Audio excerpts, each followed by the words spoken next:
Apex club of নারায়ণগঞ্জের উদ্যোগে শ্রমজীবী ও পথচারীদের মাঝে বিশুদ্ধ পানি বিতরণ।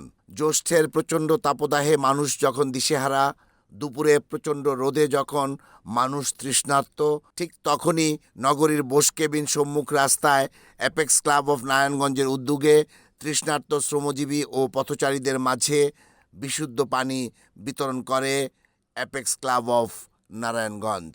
অ্যাপেক্স ক্লাব অফ নারায়ণগঞ্জের প্রেসিডেন্ট অ্যাপেক্সিয়ান কামাল আহমেদের সভাপতিত্বে পানি বিতরণ কার্যক্রমে উপস্থিত ছিলেন অ্যাপেক্স বাংলাদেশের জেলা গভর্নর অ্যাপেক্সিয়ান মিজানুর রহমান খোকন, অ্যাপেক্স বাংলাদেশ ফাউন্ডেশনের ফিন্যান্স ডিরেক্টর অ্যাপেক্সিয়ান হুমায়ুন কবির, জেলা সেক্রেটারি ফারহানা শরীফ মুন্নি, ট্রেজারার আহমেদ শরীফ পারভেজ, সার্ভিস ডিরেক্টর নারায়ণ চন্দ্র, নারায়ণগঞ্জ সদর থানা বিএনপির সভাপতি মাসুদ রানা সহ অন্যান্যরা।